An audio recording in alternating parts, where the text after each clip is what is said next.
We have anybody tonight under the age of 30? Any Gen Z? Got any in here tonight? I just wondered. No, the reason I ask that is I see some finger pointing going on. That's all right. That is the dumbest group of humans I've ever met in my life. Oh. They're not dumb academically, I'll get to that, but whoo, they are soft emotionally, I can tell you that. The reason I say that, when I was growing up, our parents let us play in the street, climb trees, and blow stuff up. You know what happened if you were hurt or maimed? You got a new nickname. I grew up with two friends of mine, Amer and Niner. When Amer was 6, he was in the garage with his big brothers blowing stuff up. He lost his right eye. It was closed the rest of his life. He looked like he was aiming a gun. That's how he got the name Amer. He was the Amer. Everybody called him Amer. I did not know his name was not Amer. Till the first day of 3rd grade, the teacher said, Ross Thomas. We all went, Ross, who? Amer, is your name Ross? We started laughing. That sounded funnier to us than Amer did. And Amer says to the teacher, no, everybody calls me Amer. My mom is the one that calls me Ross. And she goes, well, Amer, how'd you get that name? He goes. You imagine now a kid even pretending to point a gun at a teacher? Be a helicopter above the school. In the 4th grade, my friend Niner, myself and Niner and 2 other boys were all out in the woods. We're all climbing trees together, and each one of us up about 15 feet, and he fell. And on the way down, he was trying to grab branches, and by the time he hit the ground, he lost most of his ring finger. It's still funny to me. It was almost 58 years ago. I tell the story. I can still picture where I was in the tree watching him, because he got up and he was dusting himself off. He's going, I'm bleeding somewhere. I cut myself. I cut myself. My other friend said, look at your hand. And he screamed and he ran home. We all climbed down and followed him, but none of us thought to look for his finger. About 4 days later, he's back in class. His hand's all heavily bandaged up. We're in the 4th grade. We're learning about decimal points for the first time in our life. He raises his hand. He says, I have 9.2 fingers. Called him Niner from that day forward. In high school, every sport he played, coach gave him number 9. I wish I was making that up. When I was growing up, everybody had nicknames. We all had nicknames, and they were given to you by your friends, usually about your least flattering body part. I had friends I grew up with: Paunch, Taterhead, Needs, Chin. Chin didn't have one. We originally called him Viola because we knew he'd never play one.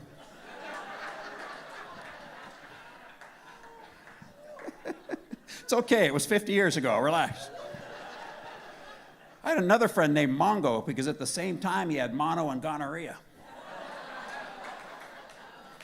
That was a college friend. That wasn't a grade school friend. That was a college buddy. I had another friend in high school. He had a short right arm. It was fully functional, but it was a short right arm. It was about half the size of his left arm. So he had a big hand, little hand. We called him Clock. Everybody called him Clock. The teachers called him Clock. Clock was awesome. He was in my 2nd period algebra class, and every day at 9 a.m. we were supposed to be in our seats when the bell rang, but Clock would wait out in the hall every single day. He'd wait for that bell to ring, and then he'd burst through the door like this. It was never not funny. Every day we anticipate that moment and then laugh for 10 minutes. One day we're sitting in class and the bell rings and he doesn't burst through the door. We're like, oh, where's Clock? He must be absent. But he wasn't. He was tardy. 10 minutes later, he burst through that door. We laughed until 9:30. He was the best student in class. He was the best algebra student, and every Friday we had to compete against him. The teacher would put problems on the board, and we had to race him, and we called it Beat the Clock. The teacher came up with that one. Nobody could beat the clock either. He had that chalk in his left hand and the eraser in that short right arm. He was undefeated all semester. One time in PE, this is after PE, we're in the locker room, we're changing. We had 2 new kids in school. They were cousins, they were bullies, and they were making fun of Clock. They were bullying him. And he was in the locker room with, it was that short right arm, and he goes, I'm gonna knock you out with this hand. And he goes, boom, and hits him with a left. the kid out, just drops him to the ground. And then he turns the other bully, goes, or this one. But when he hit that kid, we all hooted and hollered, right? So the teacher came out of his office. What's going on out here? What's all the noise about? We go, well, these guys were just picking on Clock. He just knocked one of them out. By then, this kid's starting to wake up, right? So the teacher walks over and goes, you just got knocked out by a kid with a half an arm. Hope you learned to keep your mouth shut. And he looks at all of us. He goes, looks like the clock just struck one.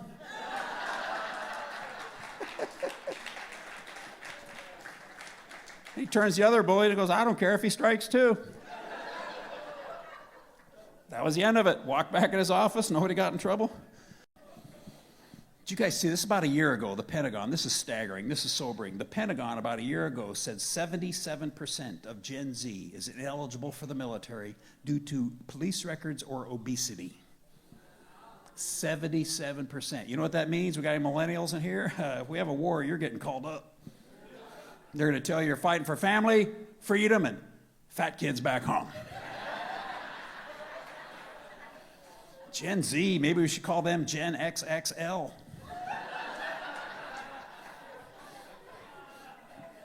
You imagine Gen Z in the military? Do we have to walk and carry stuff?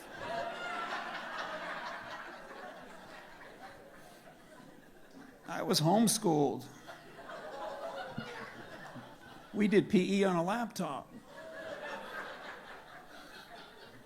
How do I charge my scooter? I think that's a problem. They don't burn calories anymore. All their toys are electric. We had scooters and skateboards and bikes when I was a kid. You remember what made it go forward? Us. We were the battery. Do you guys remember riding a one-speed bike up a hill? Oh my.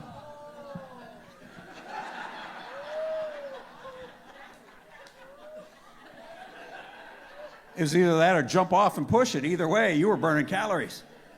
Now you see these Gen Z kids in their electric bike going up a hill. They look like the Wicked Witch of the West in that tornado. A few minutes ago, I mentioned the Pentagon. Did you know this? The Pentagon is now working on a weapon for non-lethal crowd control using ultra-low frequency sound waves that will liquefy and evacuate our bowels. I see a couple of you nodding. You've heard of it. It's an actual thing. They're going to be able to point it at an individual or a crowd, and we will all crap our pants. That's going to change how we riot. Used to go to a riot, you'd take a rag and some water in case there's tear gas. Now you're going to go, okay, I'm going to need a Depends and a stack of wet wipes. Good news is, I don't think you'll ever get arrested. Cops don't want to put you in the back seat of the car. If we develop a silent weapon that will make people crap themselves, you know what we ought to do with those? Give them to teachers. Can't swat them anymore, let them have a shark gun. Kids, settle down. Settle down. You know my reputation. If we develop a silent weapon that will make people crap themselves, you would never stop using it. This country would be nothing but drive-by poopings all day long. You would never stop. You would roll up on every corner and go, hand me the bazooka.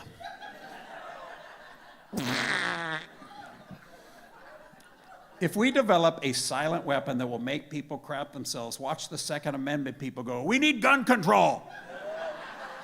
We need to take these weapons away from us. We've abused the right to have them. I don't care about all the bullets flying around, but I crap myself 3 times. Enough is enough. I couldn't teach now. I could not go back to the classroom and be a teacher. I don't know how they do it. Kids can say anything to a teacher now. Nothing happens. I couldn't teach. I'll tell you why. Back in the 80s when I was teaching, we could still hit them. Hard. With a board. I'm not saying it was right or wrong. I'm just saying it was very effective. How do you guys remember the hack board, the paddle board? Huh? Let's see those hands. Yeah. How many of you got it? I got it. Yeah. You know why I got it? I had it coming. I deserved it. I earned it. I had a teacher in 9th grade. I didn't like this lady. I was a good kid in all my other classes. I just didn't like this lady. So I was trying to get kicked out of her class every day, and I was very successful. I got kicked out about 4 days in a row, and one day I walked into the principal's office, and he just goes, I'm tired of looking at you. Turn around, grab your ankles, and lock your knees. I went, oh, Are you a scoutmaster?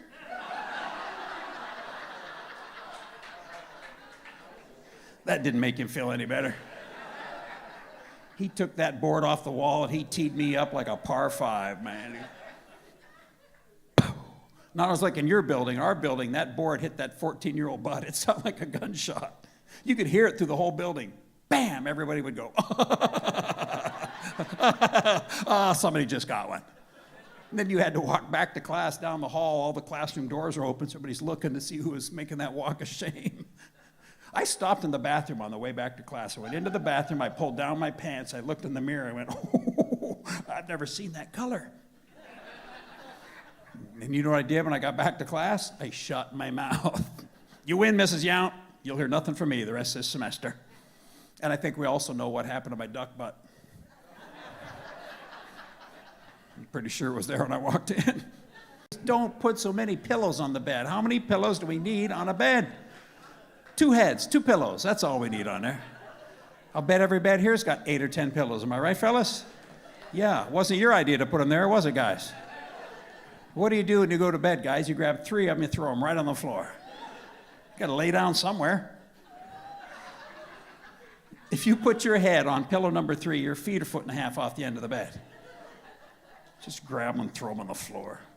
And ladies, if you put a new bedspread on or new pillowcases, we don't notice, don't get upset. You know why? We don't care. We don't care. My wife said, didn't you notice we had new pillowcases?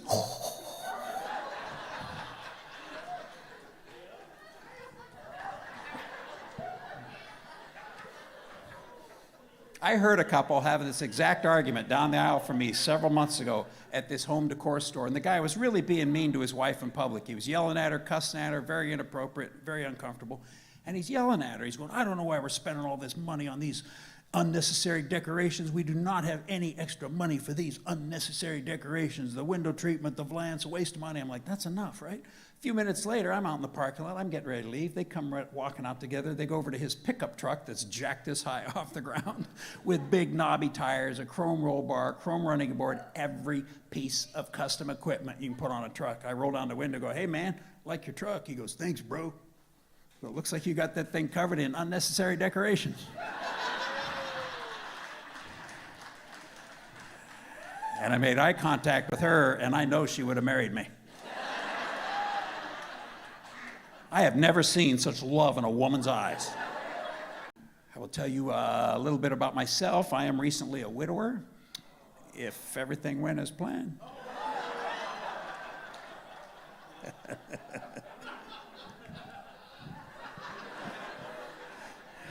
I hooked you on that one. I tricked you. It is not true. My wife and I have been married 37 years. Thank you very much. 37 years. I cannot imagine what it'd be like to be single again. Go out to a bar or say something to a woman to impress her. I haven't done that in 37 years. I have no idea what I would say to a woman anymore. I really don't. You know what I do now? I bet I would walk up to a woman at a bar and go, hey, you know what? I vacuumed the whole house today. Did a couple loads of wash, folded it, put it away. I'm turning on some women right now, aren't I? It's like talking dirty to you, isn't it, ladies? Said a whole pile of laundry, I'm gonna iron every piece of that. Then I'd like to unload your dishwasher. Daddy knows how to unload a dishwasher. Some of the way, oh, that's 50 Shades of Wonderful right there. You've been married a long time, you learn what to say, what not to say, right, fellas? Trouble is, you still say it. That's the difference. You've learned. You know better. You know it shouldn't come out of your mouth. You know there's going to be trouble, but sometimes you can't resist. I'll give you an example. A few weeks ago, my wife and I are watching a movie. Halle Berry's on there. She's gorgeous. I was talking about it. My wife said, tonight you could pretend I'm Halle Berry. I said, I've been doing that for 10 years.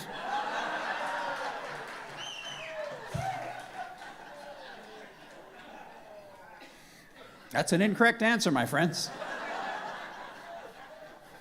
I think you understand now why I learned how to vacuum.